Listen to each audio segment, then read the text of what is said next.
નમસ્કાર વાલા વિદ્યાર્થી મિત્રો, welcome to universe commerce. Universe commerce ની ચાલી રહેલી આ સિરીઝ ની અંદર સબ્જેક્ટ બી જેની અંદર ચેપ્ટર નંબર 4 ની આપણે ચર્ચા કરી રહ્યા હતા. જે ચેપ્ટર નંબર 4 એટલે કે વ્યવસ્થા તંત્ર.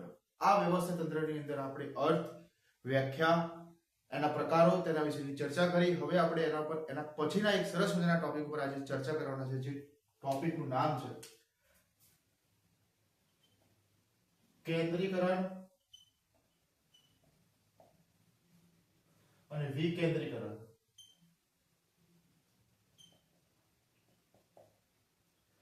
ધંધાકીય એકમની અંદર ધંધાકીય એકમનું કદ નાનું હોય અથવા મોટું હોય.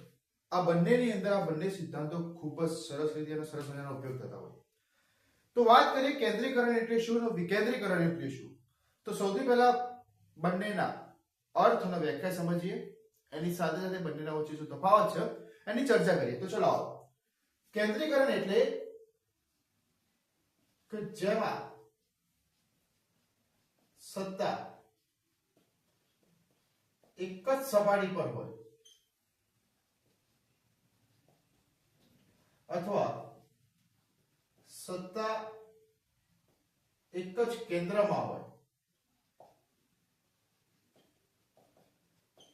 તેને શું કહેવાશે? કેન્દ્રીકરણ. એક્ઝામ્પલ તરીકે ફક્ત સત્તા ઉચ્ચ સપાટી પાસે હોય.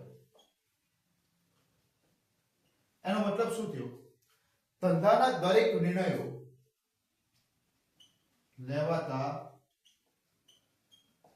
દરેક નિર્ણયો, એક્ઝામ્પલ તરીકે પ્રોડક્શનના, સેલિંગના, માર્કેટિંગના, પેકેજિંગના, આ તમામે તમામ ડિપાર્ટમેન્ટના નિર્ણયો ફક્ત એક જ જગ્યા ઉપરથી અથવા એક જ ડિપાર્ટમેન્ટ ઉપરથી લેવાતો હોય તેને શું કહેવાતું હોય છે? કેન્દ્રીકરણ. એનો મતલબ કે જ્યાં સત્તા ફક્ત એક જ જગ્યા ઉપર કેન્દ્ર હોય, ત્યાંથી દરેક વ્યક્તિ એક જ ડિપાર્ટમેન્ટ ઉપરથી ધંધાના દરેક નિર્ણય લેવાતા હોય તેને શું કહેવાતું હોય છે? કેન્દ્રીકરણ. હવે વાત કરીએ વિકેન્દ્રીકરણ. જેમાં સત્તા દરેક સપાટી પર આપેલી હોય અથવા સત્તાનો ઉપયોગ દરેક સપાટી પર થતો હોય તેને શું કહેવાશે? તો કે વિકેન્દ્રીકરણ.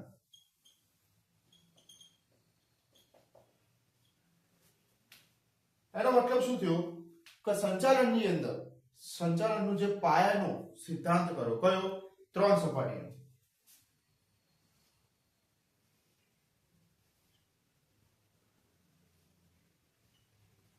આ એની ઉચ્ચ સપાટી, આ એની મધ્ય સપાટી, આ એની તળ સપાટી. આ ત્રણ સપાટી ઉપર જ્યારે યુઝ ઓફ પાવર અથવા યુઝ ઓફ ઓથોરિટી, જ્યાં દરેક સપાટી પર દરેક વ્યક્તિને કંઈક ને કંઈક સત્તા આપેલી અને પોતાનો સત્તાનો ઉપયોગ કરીને ધારેલા ધ્યેય, નક્કી કરેલા ધ્યેયને પહોંચી વળતા હોય તેને શું કહેવાતું હોય છે? વિકેન્દ્રીકરણ. અચ્છા, આધુનિક સમયની અંદર વિકેન્દ્રીકરણનો ખ્યાલ કોને આપ્યો? તો કે ભાઈ હેનરી ફેયર.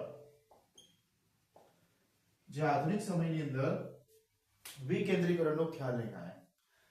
તો સૌપ્રથમ તમને ખબર પડી કેન્દ્રીકરણ એટલે શું, વિકેન્દ્રીકરણ એટલે શું.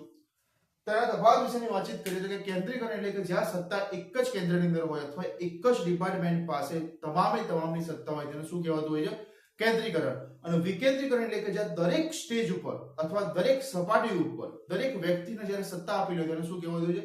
વિકેન્દ્રીકરણ. આધુનિક સમયની અંદર વિકેન્દ્રીકરણનો ખ્યાલ કોને આપ્યો? હેનરી ફેયરે. હવે વિકેન્દ્રીકરણના ઘણા બધા ફાયદાઓ છે જે તમને એક્ઝામ ની અંદર પૂછાતા હોય. આખો ટોપિક પૂછાતો છે કે કેન્દ્રીકરણ અને વિકેન્દ્રીકરણની વ્યાખ્યા આપો અને વિકેન્દ્રીકરણના ફાયદા જણાવો. તો ચલો સમજીએ વિકેન્દ્રીકરણના ફાયદા.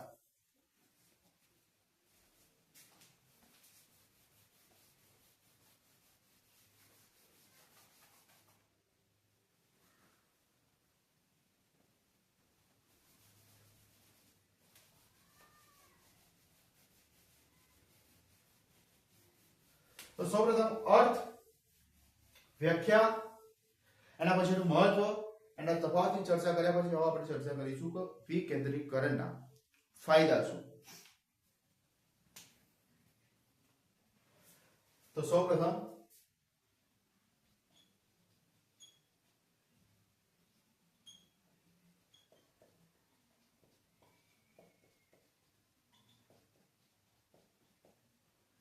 વિકેન્દ્રીકરણના ફાયદાઓ એટલે કે ધંધાકીય એકમની અંદર કેન્દ્રીકરણનો સિદ્ધાંત અપનાવવો જોઈએ અથવા વિકેન્દ્રીકરણનો સિદ્ધાંત અપનાવવો જોઈએ. કયો સિદ્ધાંત અપનાવવાથી ધંધાકીય એકમ ભવિષ્યની અંદર વિસ્તૃત અથવા વિશાળ સ્વરૂપ ધારણ કરતું હોય છે. તો વિકેન્દ્રીકરણ અપનાવવું જોઈએ, પણ કેમ અપનાવવું જોઈએ, એના શું ફાયદા છે, એના વિશે થોડી ચર્ચા કરીએ. તો સૌથી પહેલો પોઈન્ટ છે નિર્ણયોની સ્વતંત્રતા.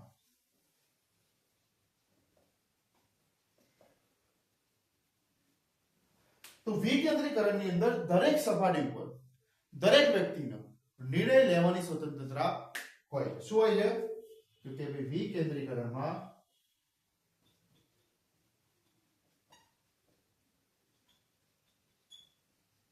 દરેક સપાટી પર નિર્ણય લેવાની સ્વતંત્રતા. આનો મતલબ શું થયો કે આનાથી ધંધાકીય એકમની અંદર લોકોની અંદર ડિસિઝન પાવર જે ખરો એની અંદર એક્યુરેસી અથવા સાચો નિર્ણય લેવો એની અંદર શું થતો હોય છે, વધારો થતો હોય છે. જો વ્યક્તિના પાસે નિર્ણય લેવાની શક્તિ ના હોય અથવા કોઈ પોતે ડિસિઝન ના લઈ શકતો હોય તો જેનાથી સમયસર એનામાં નિર્ણય લેવાની શક્તિનો વિકાસ થતો હોતો નથી. પરંતુ જ્યારે વિકેન્દ્રીકરણના સિદ્ધાંતથી ધંધાકીય એકમની ચાલતું હોય છે અથવા એની શરૂઆત થતી હોય છે તો જેની અંદર દરેકે દરેક વ્યક્તિ ડિસિઝન લેતા હોય છે અને એની અંદર સમય અનુસાર કોઈ નિર્ણય ખોટા પણ પડે તો એ વ્યક્તિને એમાંથી ઘણું બધું શીખવા મળતું હોય છે. તો સૌથી પહેલો પોઈન્ટ કયો હતો, નિર્ણયોની સ્વતંત્રતા. ચલો બીજા પોઈન્ટ ઉપર ચર્ચા કરીએ.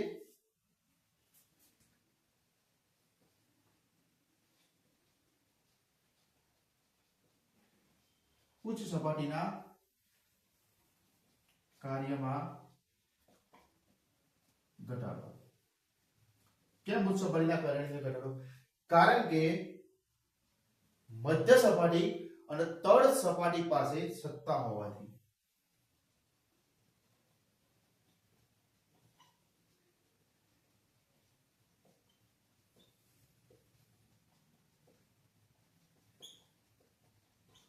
હવે સાંભળો, મધ્ય અને તળ સપાટી વચ્ચે જ્યારે સત્તા હશે તો તમારે વારંવાર ઉચ્ચ સપાટી પાસેથી ઠરાવ પસાર કરીને કોઈ પણ કાર્યો કરાવવા નહીં પડે. મધ્ય સપાટીની અંદર સમાવેશ થતા ઉચ્ચ કક્ષાના અધિકારીઓ અને તળ સપાટીની અંદર સમાવેશ થતા અધિકારીઓ તમામ અધિકારીઓ પોતાના ડિપાર્ટમેન્ટના નિર્ણયો સ્વયં અથવા જાતે લઈ શકશે, જેનાથી વારંવાર ઉચ્ચ સપાટી અને મધ્ય સપાટી અને તળ સપાટી વચ્ચે આવીને કાર્યો માટેની દખલગીરી કરવી પડશે નહીં. અને જો આ રીતે એમને જાતે કરવા દેવામાં આવશે તો પોતાના ડિપાર્ટમેન્ટની અંદર અને બીજા બધા ડિપાર્ટમેન્ટની અંદર એક હેલ્ધી કોમ્પિટિશનની શરૂઆત થશે. કેમ? કારણ કે કોઈ ડિપાર્ટમેન્ટ સારામાં સારા નિર્ણય લેતા હશે, સારામાં સારા કાર્ય કરતા હશે તો જેનાથી જોઈને બીજા ડિપાર્ટમેન્ટને એમ થશે કે આપણે એમના જેવું કાર્ય કરવું જોઈએ.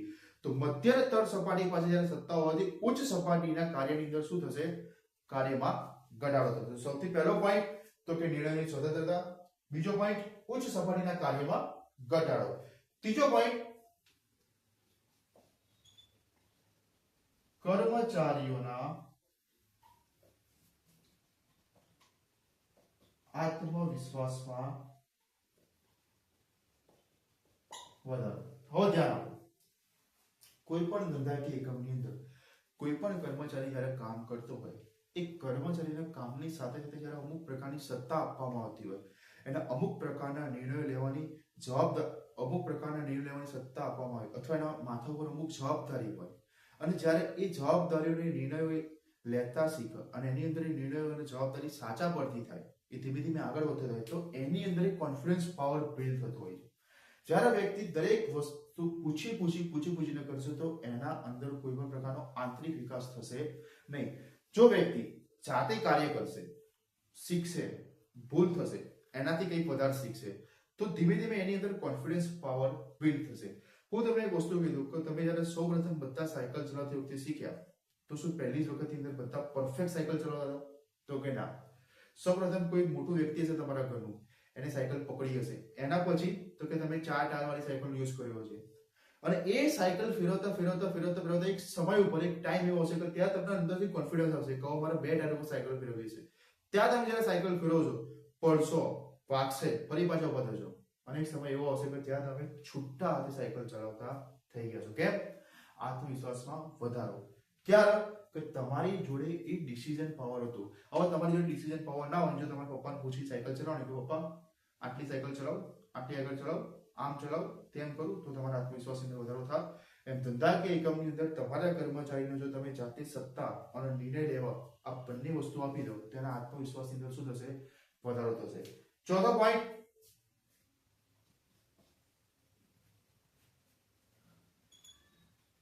હવે આ જે કર્મચારીઓ ખરા ને, એ ભવિષ્યના શું થશે?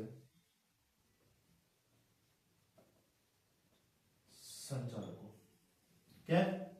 તો કે સાંભળો, મધ્ય અને તળ સપાટીના કર્મચારીઓ જ્યારે પોતે જાતે સત્તા લેતા થશે, નિર્ણયો લેતા થશે, અને તે મુજબ જ્યારે કાર્ય કરતા થશે, તો એમનો ઉચ્ચ સપાટીનું મહત્વ સમજાશે.